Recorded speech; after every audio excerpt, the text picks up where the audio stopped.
हैं। देखिए, शपथ ग्रहण समारोह की इसी तस्वीरें हैं। तीरथ सिंह रावत को आज मुख्यमंत्री पद की शपथ दिलाई जाएगी। रमन सिंह भी साथ में मौजूद हैं, जो कि पर्यवेक्षक हैं, और तीरथ सिंह रावत को आज यहां पर शपथ दिलाई जानी है। बस थोड़ी ही देर में तीरथ सिंह रावत का शपथ ग्रहण होना है। जनता के विश्वास पे खरा उतरने की कोशिश करूंगा, यह बात तीरथ सिंह रावत के द्वारा कही गई। तो तीरथ सिंह रावत, उनका सियासी सफर लगातार आप सुबह से इंडिया न्यूज आपको दिखा रहा है, बता रहा है कौन है तीरथ सिंह रावत, कैसे उन्होंने अपने सियासी जीवन की शुरुआत की, किस तरह से संगठन से लेकर के और मंत्रिमंडल तक तमाम अहम जिम्मेदारियों को उन्होंने संभाला। और अब चूंकि तीरथ सिंह रावत के सिर पर यह ताज सजने वाला है, तो ऐसे में अब बड़े जो चैलेंजेस हैं उससे वो कैसे निपटते हैं, ये भी चुनौती बरकरार है। सवाल बहुत सारे तीरथ सिंह रावत के सामने भी हैं, लेकिन अब उन चैलेंजेस से वो आगे कैसे निकलते हैं, ये आने वाले भविष्य में तय होगा, और इसका परिणाम क्या होगा ये चुनावों से तय होगा। लेकिन आज की ये तस्वीरें, इस वक्त सीधी तस्वीरें आप देख रहे हैं। अब तीरथ सिंह रावत की ताजपोशी होनी है, और उत्तराखंड में अब तीरथ सिंह रावत का जो राज है वो होगा, और नए मुख्यमंत्री के तौर पर आप उनको देख सकते हैं। और अब से कुछ देर में ही उनको यहां पर शपथ दिलाई जाएगी। ये तस्वीरें तीरथ सिंह रावत की आप देख सकते हैं, पहुंच चुके हैं, और अब इंतजार महामहिम का है, राज्यपाल, और उसके बाद अब यह ताजपोशी शपथ के साथ पूरी होगी। ये तस्वीरें लगातार आपके स्क्रीन पर हैं। तो त्रिवेंद्र सिंह रावत ने कल इस्तीफा दिया, और आज तीरथ सिंह रावत की ताजपोशी। कल से लेकर के आज तक का जो तमाम राजनीतिक घटनाक्रम है वो आप इंडिया न्यूज पर लगातार देख रहे हैं, और अभी भी पल पल की जो तस्वीर हैं, जो अपडेट्स हैं, वो हम आप तक पहुंचा रहे हैं। ये तस्वीरें सीधे इस वक्त आप देख सकते हैं, तीरथ सिंह रावत की जो ताजपोशी की तस्वीरें हैं। और अब राज्यपाल के पहुंचने का इंतजार है। बेबी रानी मौर्य, महामहिम राज्यपाल पहुंचेंगी, और उसके बाद ये शपथ ग्रहण कार्यक्रम होगा, और उसके बाद उत्तराखंड के अंदर अब तीरथ सिंह रावत नए मुख्यमंत्री के तौर पर अपना बतौर कामकाज इसको संभाल लेंगे। तो राजनीतिक जीवन तीरथ सिंह रावत का लगातार हमने आपको बताया किस तरह से उन्होंने अपने राजनीतिक जीवन की शुरुआत की, छात्र राजनीति से लेकर के, संघ की पृष्ठभूमि से लेकर के, और उसके बाद उत्तराखंड के अंदर और उत्तर प्रदेश के अंदर जब अविभाजित था उस वक्त भी काफी सक्रिय रहे तीरथ सिंह रावत, और अब वर्तमान में सांसद भी रहे, और आज मुख्यमंत्री पद की शपथ लेने वाले हैं। बेबी रानी मौर्य राज्यपाल पहुंच चुकी हैं, तस्वीरों में आप देख सकते हैं, और अब यहां पर शपथ तीरथ सिंह रावत को दिलवाई जाएगी।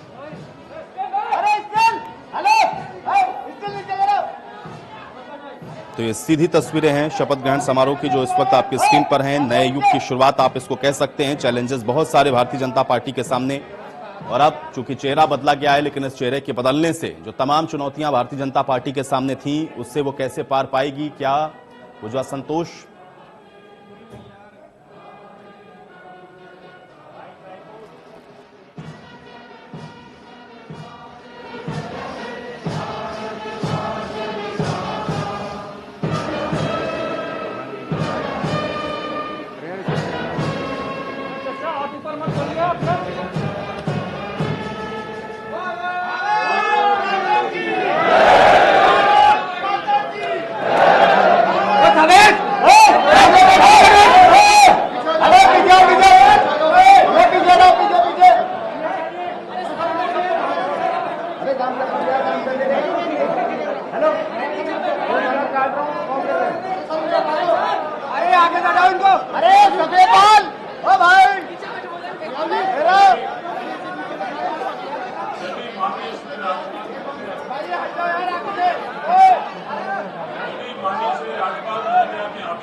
रावत जी को शपथ दिलाएंगी। रिमोट में लेने को बोलो ना उनको।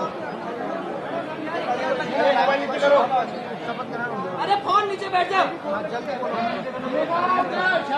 मैं तीरथ सिंह रावत ईश्वर की शपथ लेता हूँ कि मैं विधि द्वारा स्थापित भारत के संविधान के अरे कैमरा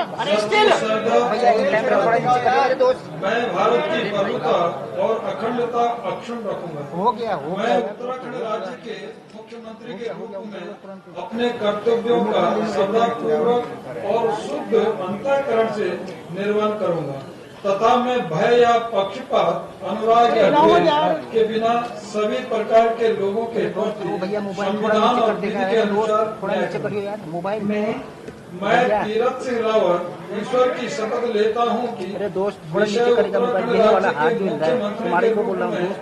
मेरे विचार के लिए लाया जाएगा अथवा मुझे ज्ञात होगा उसे किसी व्यक्ति या व्यक्तियों को तब के सिवाय जबकि ऐसे मुख्यमंत्री के रूप में अपने कर्तव्यों के सम्यक निर्वहन के लिए ऐसा करना अपेक्षित हो मैं प्रत्यक्ष अथवा अप्रत्यक्ष रूप से संसूचित या प्रकट नहीं करूंगा।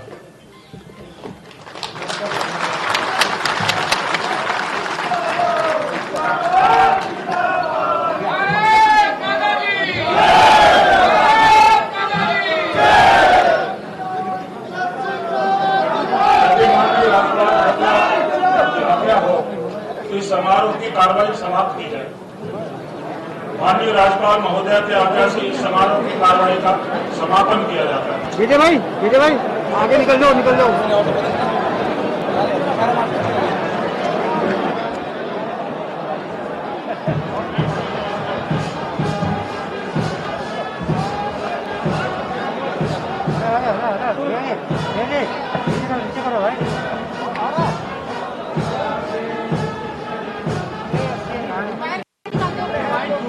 गौरव भाई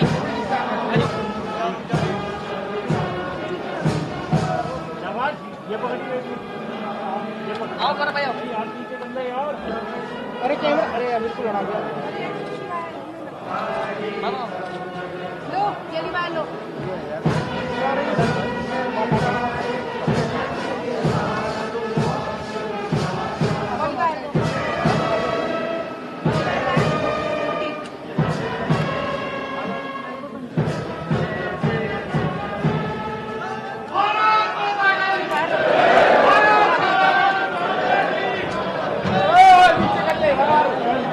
तो तीरथ सिंह रावत शपथ ग्रहण और शपथ ग्रहण करने के बाद अब उत्तराखंड के मुख्यमंत्री तीरथ सिंह रावत को अभी आप सुन रहे थे। तो उत्तराखंड में अब तीरथ राज यानी कि तीरथ सिंह रावत ने शपथ ले ली है मुख्यमंत्री पद की। राज्यपाल बेबी रानी मौर्य की मौजूदगी में शपथ ली गई। तीरथ सिंह रावत उत्तराखंड के अब नए मुख्यमंत्री हो चुके हैं। तो बड़ी जानकारी है और शपथ ग्रहण समारोह की ये सीधी तस्वीरें अभी आपने देखी हैं। उत्तराखंड में अब तीरथ सिंह रावत बतौर मुख्यमंत्री अपने कार्यकाल को संभालेंगे, कार्यभार को संभालेंगे। और जैसा कि लगातार हम लोग जिक्र कर रहे थे कि चैलेंजेस बहुत सारे हैं। सबसे बड़ा चैलेंज यह है कि कैसे जो तारतम्य है उसको बेहतर बनाएंगे, क्योंकि सबसे बड़ा कारण त्रिवेंद्र सिंह रावत का इस्तीफे का यही रहा कि संगठन और सरकार के बीच में जो तारतम्य है वो नहीं था। इस तरीके की ही जो बातें हैं वो बार बार सामने आई और ये एक बहुत बड़ा कारण बना कि मुख्यमंत्री पद से उनको इस्तीफा देना पड़ा।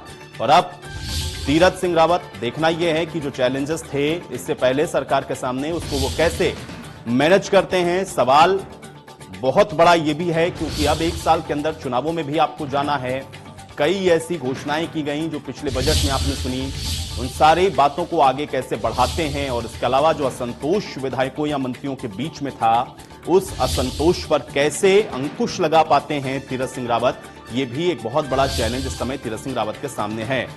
तो ये सीधी तस्वीरें लगातार हम आपको दिखा रहे हैं। कोशिश इस बात की भी कि अब मुख्यमंत्री की शपथ के बाद यानी कि उत्तराखंड के नए मुख्यमंत्री मीडिया से भी क्या मुखातिब होते हैं, कुछ कहते हैं, उनके द्वारा क्या कहा जाता है, इस पर भी निगाहें हैं। तो तस्वीरों के साथ पल पल बदलती जो तस्वीरें हैं वो आप लगातार देख रहे हैं किस तरीके से उत्तराखंड के अंदर अब तीरथ राज की शुरुआत हो गई है। यानी कि तीरथ सिंह रावत जो कि उत्तराखंड के अब नए मुख्यमंत्री के तौर पर अपने कार्यभार को संभाल रहे हैं। मुख्यमंत्री पद की शपथ लेने के बाद उत्तराखंड के नए मुख्यमंत्री तीरथ सिंह रावत।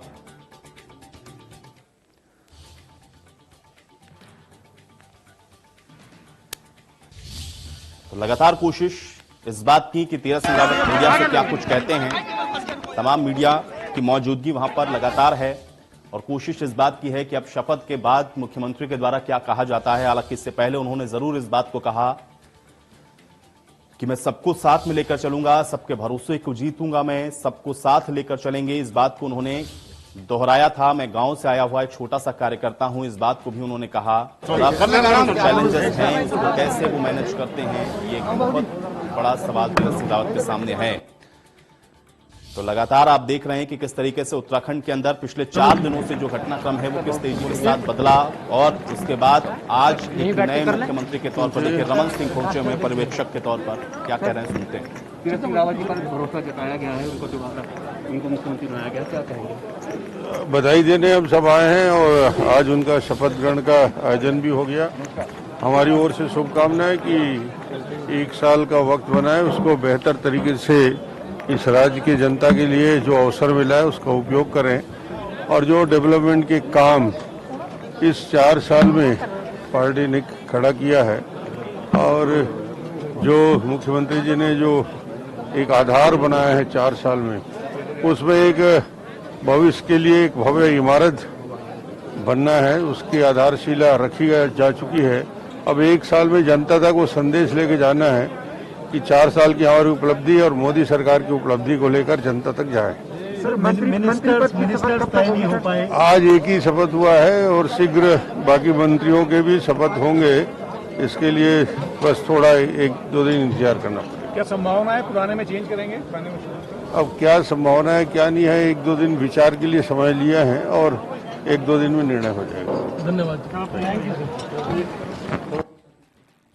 तो रमन सिंह को आप सुन रहे हैं बतौर पर्यवेक्षक जो कि वहां पे पहुंचे हुए हैं, पूर्व मुख्यमंत्री छत्तीसगढ़, और उनके द्वारा भी इस बात को कहा गया। एक बड़ी बात उन्होंने कही कि देखिए अब आगे चूंकि मंत्रिमंडल के अंदर भी अब जो शपथ है वो होगी और उसके अंदर चेंजेस हो सकते हैं या नहीं, ये भी उन्होंने कहा। चूंकि 2 दिन का समय लिया गया है और उस पर विचार विमर्श करने के बाद आगे निर्णय लिया जाएगा, यानी कि यह संभव है कि कुछ और चेहरे जिनको मंत्रिमंडल के अंदर जगह भी मिल सकती है।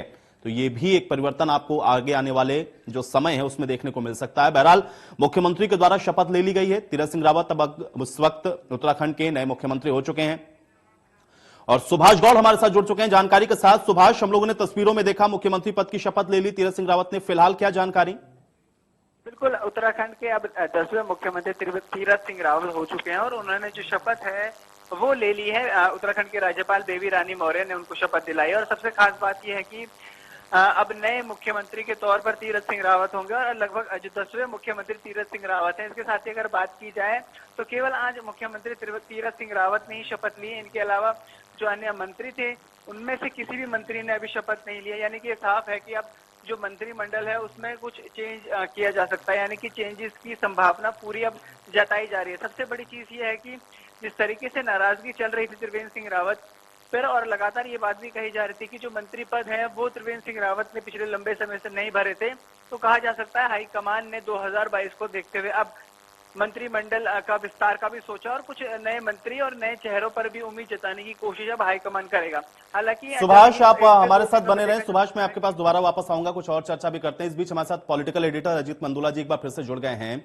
अजीत जी, देखिए हम लोग जिस बात की चर्चा कर रहे थे, हालांकि अब तो शपथ भी हो गई है, नए मुख्यमंत्री के तौर पर तीरथ सिंह रावत हैं, लेकिन जिस चैलेंजेस का हम लोग जिक्र कर रहे थे और अभी हम लोग चूंकि रमन सिंह को भी सुन रहे थे, उन्होंने भी इस बात को कहा मंत्रिमंडल के अंदर भी अभी कुछ ऐसा परिवर्तन है जो देखने को मिल सकता है। ये सब क्या संदेश है? नहीं, यही एक बड़ी बात है इस पूरे उसमें जो वहां पर बदलाव हुआ है उत्तराखंड में। अब यही देखना होगा कि कौन मंत्री रहेगा और कौन नहीं रहेगा, क्योंकि जो बड़ी चुनौती वहां पर यही थी कि पहली बार जब इन्होंने सरकार का गठन करा था बीजेपी ने, तब भी एक ये चुनौती सामने आई थी कि किसको मंत्री बनाया जाए, किसको मंत्री नहीं बनाया जाए। तो मैंने कहा था ना, कांग्रेस के कई लोगों को इन्होंने मंत्री बनाया हुआ है। तो अब वो कांग्रेस के जो जैसे सतपाल महाराज हैं, हरक सिंह रावत हैं, ये दूसरे नेता हैं, वो सतपाल रावत का नाम तो कल तक मुख्यमंत्री की रेस में था, आज वो भले ही वो दूसरे तीरथ सिंह रावत मुख्यमंत्री बन गए हों।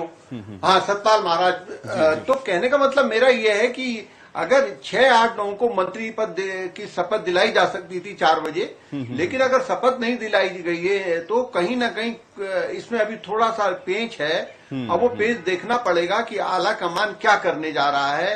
क्या अभी जो मौजूदा मंत्री हैं उनमें से कुछ लोगों की छुट्टी होगी, क्योंकि इस जो मंत्री बनाए गए थे वो किसी ना किसी से जुड़े हुए थे, चाहे कोई भगत सिंह कोश्यारी का आदमी था, कोई निशंक जी का आदमी था, कोई फलां जी का आदमी था, कुछ कांग्रेस से आए हुए वो लोग थे, यशपाल आर्य हों, सुबोध उनियाल हों, हरक सिंह रावत हों, सतपाल महाराज हों, ये सब कांग्रेस से आए हुए लोग हैं।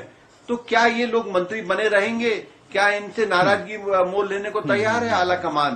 तो ये सारी चीजें देखनी होंगी तीरथ सिंह रावत के लिए। लेकिन अजीत जी, अभी फिर इसके बाद सवाल ये उठता है कि अभी बदला क्या है, क्योंकि जिस समय त्रिवेंद्र सिंह रावत को मुख्यमंत्री बनाया गया था उस समय भी यही चैलेंजेस थे, क्योंकि कांग्रेस से आए हुए भी लोग थे, और जिस समय उनको मुख्यमंत्री बनाया गया उसके बाद भी ये सुगबुगाहट वहीं से शुरू हो गई थी जब से उन्होंने मुख्यमंत्री पद की शपथ ली थी।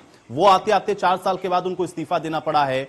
आज तीरथ सिंह रावत को भी अगर ला करके ये उम्मीद हो रही है कि वो सबको बैलेंस कर लें या वो मैनेज कर लें, तो क्या वो कैपेबिलिटी या फिर वो आपको लग रहा है कि वो टेक्निक या वो रणनीति के साथ तीरथ सिंह रावत को उतारा गया है, या इसके पीछे आला कमान भी बराबर से इसको देखेगा कि इसको मैनेज करना कैसे है, क्योंकि चैलेंजेस तो अभी भी वही है। नहीं, बिल्कुल मेरा मानना है कि बीजेपी का आला कमान ही इसको मैनेज करेगा। बीजेपी के आला कमान को ही इसे मैनेज करना पड़ेगा। पिछली बार भी आप देखें कि जब त्रिवेंद्र सिंह रावत को मुख्यमंत्री बनाया गया था उस समय भी बीजेपी के और कांग्रेस के मिला के आधा दर्जन दावेदार थे मुख्यमंत्री पद के। उसके बाद मंत्री पद को लेकर भी बड़ी दावेदारियां की गई थी, लेकिन जैसे तैसे मंत्रिमंडल का गठन बीजेपी ने करा, सारे कांग्रेसियों को मंत्री बना दिया, और अब जबकि चुनाव सिर पर है, आम आदमी पार्टी वहां पर एक तरीके से अपने पैर पसार रही है और उसकी नजर उन नेताओं पर है जो पार्टी में दल बदल कर सकते हो। कांग्रेस भी चाहेगी कि अपना बदला चुकाने की, कि इन्होंने कांग्रेस में टूट की थी, तो क्यों ना हम भी कोशिश करें अपने पुराने कांग्रेसी नेताओं को वापस लाने की। तो ये सारी चीजें हैं, लेकिन मैंने कहा ना कि दिल्ली का नेतृत्व बहुत मजबूत है इस वक्त बीजेपी का, तो इन लोगों को दल बदल करने वालों को भी ये देखना होगा कि उनकी कमीज कितनी साफ सुथरी है, कितनी सफेद है। अगर जरा से भी कमीज में छींटे होंगे तो उनके लिए दल बदल करना बड़ा मुश्किल होगा। चलिए, इस बीच हमारे साथ संजय भट्ट जी भी जुड़ रहे हैं, आम आदमी पार्टी के प्रवक्ता हैं। संजय भट्ट जी, बहुत स्वागत है। तीरथ सिंह रावत ने बतौर मुख्यमंत्री पद की शपथ ले ली है, इसको कैसे आप देख रहे हैं? और हालांकि अभी जो चर्चा हम लोग कर रहे थे और कल भी आप चर्चा में हमारे साथ मौजूद थे, क्या जो करने की कोशिश भारतीय जनता पार्टी की तरफ से की गई है, जिसमें वो छवि बदलने की कोशिश है या आपस के अंदर जो कुछ चल रहा था उसको मैनेज करने की कोशिश है, कैसे इसको आप देख पा रहे हैं? देखिए, जो TSR 1 हटा के TSR 2 लेकर आई है भारतीय जनता पार्टी की हाईकमान, वो सीधी इसलिए लेकर आई क्योंकि हम लगातार बोलते रहे, आम आदमी पार्टी बोलती रही, मनीष सिसोदिया जी बोलते रहे कि जीरो वर्क सीएम है, जीरो वर्क सीएम है, और हम बोल रहे थे कि ये नहीं कि हमें बोलना है इसलिए बोल रहे थे, हम इसलिए बोल रहे थे क्योंकि हम ग्राउंड पे जाकर काम कर रहे थे, उत्तराखंड की गली गली, गांव-गांव, कुछ पहाड़ पे जाके, हर जगह जाके हम काम कर रहे थे और देख रहे थे कि TSR ने कुछ काम नहीं किया। जब त्रिवेंद्र सिंह रावत जी ने कुछ काम नहीं किया, तभी हमने ये शब्द बोला कि वो जीरो वर्क सीएम है, और उस नेशनल चैनलों ने भी वो दिखाया, रिपोर्ट दिखाई कि वो जीरो वर्क सीएम है। और ये जो बदलाव किया है, ये इसलिए अपनी 2022 से की हार से बचने के लिए जो बदलाव किया है, असल में भारतीय जनता पार्टी का हाईकमान भी समझ चुका है कि उत्तराखंड में 2022 में भारतीय जनता पार्टी हार रही है, इसलिए उन्होंने ये बदलाव किया। लेकिन इस बदलाव के असर उनको बंगाल तक पड़ सकते हैं।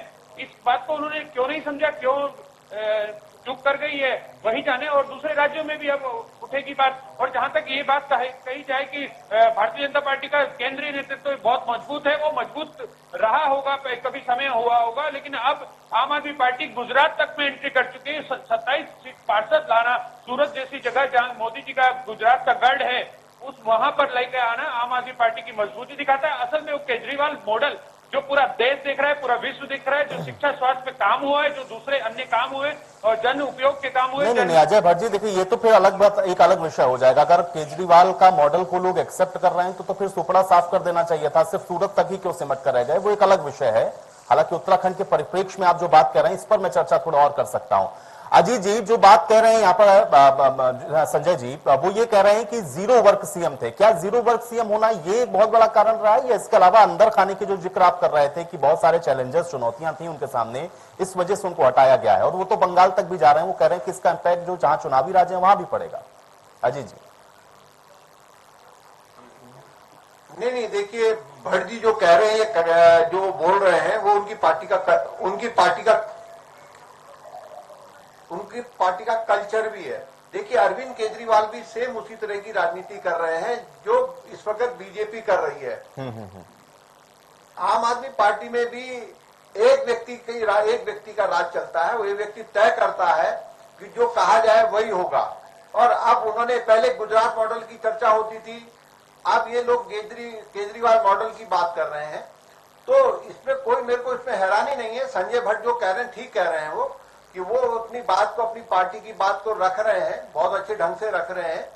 लेकिन मेरा ये कहना है कि बंगाल, इसमें कोई शक नहीं है, बंगाल का इस मामले में जोड़ा जा सकता है कि अगर बंगाल का चुनाव परिणाम बीजेपी के अनुरूप नहीं आया तो फिर बीजेपी को यूपी और उत्तराखंड में ताकत लगानी पड़ेगी। और मेरा मानना है कि उत्तराखंड में चुनाव मुख्यमंत्री तीरथ सिंह रावत बन गए हों, लेकिन चुनाव का चेहरा नरेंद्र मोदी ही होंगे। और नरेंद्र मोदी को चुनौती देने वाला अभी फिलहाल विपक्ष में कोई बड़ा नेता है नहीं। लेकिन बीजेपी के लिए बंगाल का चुनाव अगर आशा के अनुरूप नहीं आया तो दिक्कत आ सकती है। और अभी हरियाणा में जिस तरीके से आज अविश्वास प्रस्ताव पेश किया गया है और खट्टर सरकार भी बराबर कहीं ना कहीं डामाडोल सी दिखती रहती है, बार बार दूसरे छोटे दल चुनौती देते रहते हैं। तो बीजेपी के लिए छोटे राज्यों की सरकारों को संभालने के लिए मजबूत नेतृत्व चाहिए होगा। अब तीरथ सिंह रावत अपने 6-8 महीने में अगर वो अपनी पार्टी के नाराज नेताओं को ही मनाने में कामयाब हो जाते हैं, उन लोगों की महत्वाकांक्षा दबा देते हैं, तो बीजेपी को कहीं ना कहीं लाभ मिलेगा। लेकिन अजीत जी, कुछ तो प्रॉम्प्ट किया गया होगा तीरथ सिंह रावत को भी, निस्संदेह, क्योंकि आरएसएस की पृष्ठभूमि से लेकर के और उत्तराखंड के अंदर भी, उत्तराखंड बनने के बाद भी और अविभाजित जब उत्तर प्रदेश था तो उस वक्त भी पॉलिटिकली बड़ा सक्रिय रहे हैं। उस नब्ज को तो वो पकड़ सकते हैं, लेकिन उनको क्या प्रॉम्प्ट किया गया होगा, कुछ तो पैरामीटर सेट किए गए होंगे या कुछ तो एक एजेंडा सेट किया गया होगा कि आप चूंकि कमान है तो करना हमको ये है, क्योंकि चुनावों में 8 महीने के बाद आपको जाना है। तो वो क्या हो सकता है और क्या उसको सही तरीके से आपको लग रहा है कि भविष्य में उन चीजों को मैनेज किया जा सकता है? अभी भी बहुत ज्यादा समय नहीं गया है या हम ये मान के चल सकते हैं कि देर हो गई है? अजीत जी, देखिए, तीरथ सिंह रावत क्या कहते हैं, आज के नेता नहीं है वो। अगर आपको ध्यान होगा तो वो पिछले जो चुनाव हुआ था 2017 वाला, उस समय वो मुख्यमंत्री पद के एक चेहरे थे। हालांकि उनको टिकट नहीं दिया गया था और वो नाराज थे। उनको फिर दिल्ली में लाके सचिव बना दिया गया था। फिर लोकसभा चुनाव में उन्हें लोकसभा का टिकट दिया गया, जिसमें वो एमपी बन गए। अब जब उनको दोबारा ये मौका मिला है, एक मुख्यमंत्री बन गए हैं, तो निश्चित तौर पर ये देखिए, बीजेपी में एक बड़ी अच्छी बात है कि बीजेपी का केंद्रीय नेतृत्व पूरा होमवर्क करता है और वो पूरी लड़ाई को, छोटे से चुनाव को भी, चाहे गुजरात के चुनाव हो, हैदराबाद का चुनाव रहा हो नगर निगम का, वो मजबूती से लड़ते हैं। संजय भट्ट जी, देखिए, गुजरात का चुनाव हो या निकाय का चुनाव हो, बीजेपी मजबूती से अपनी जो पैठ है उसको दर्ज करवाती है। उत्तराखंड के परिप्रेक्ष्य में भी अगर हम देखें तो ठीक है, चेहरा भले ही बदल रहे हो, लेकिन जब आप चुनाव में जाएंगे तो चेहरा फिर ये मोदी का लेकर के आएंगे और मोदी भी पहुंचेंगे वहां पर बहुत जगह चुनाव प्रचार करने के लिए। तो क्या वो तोड़ है आम आदमी पार्टी के पास या अन्य विपक्षी पार्टियों के पास, या बहुत बड़ा इंपैक्ट कुछ पड़ने वाला है इस चेहरे के बदलने के बाद भी? देखिए, वो चेहरा जिसका भी लेके आए उनकी पार्टी है और स्वतंत्र है और देश का चेहरा लेके आना चाहिए। साल 2020 में जनवरी में जो चुनाव हुआ दिल्ली में, वहाँ सारे चेहरे उभरे और उन्होंने घर घर जाके पंपलेट बांटे। लेकिन उन चेहरों का क्या हुआ? राष्ट्रीय अध्यक्ष अमित शाह थे, सब लोग थे, वो लगे थे पंपलेट बांटने में, लेकिन दिल्ली में क्या हुआ सबने देखा है। और बात वहीं तक सीमित नहीं रही। दिल्ली में अभी 5 निगम के जो पार्षद थे उनके चुनाव थे, उपचुनाव में क्या हुआ? 5 में से 0 सीटें आई बीजेपी को दिल्ली में और आम आदमी पार्टी को 4 सीट आई। बात बड़ी ये नहीं है कि आम आदमी पार्टी को 4 आई, बीजेपी को 0 आई। बड़ी बात यह है अक्षय जी कि दिल्ली में पहली बार भारतीय जनता पार्टी को 34% से कम यानी 27% वोट मिला और एक पार्षद प्रत्याशी को तो 105 वोट मिला। तो ये सब जो बातें हैं ये स्पष्ट करती हैं कि जो वो एक घोड़ा बना हुआ था कि ये लहर वो लहर जा चुकी है। आप काम के बल पर ही राजनीति कर सकते हैं। अगर आपने काम किया है तो आप जरूर दोबारा चुनाव जीतते हैं। ये आज हिंदुस्तान की जो जनता है वो दिखा रही है, दिल्ली में दिखाया है।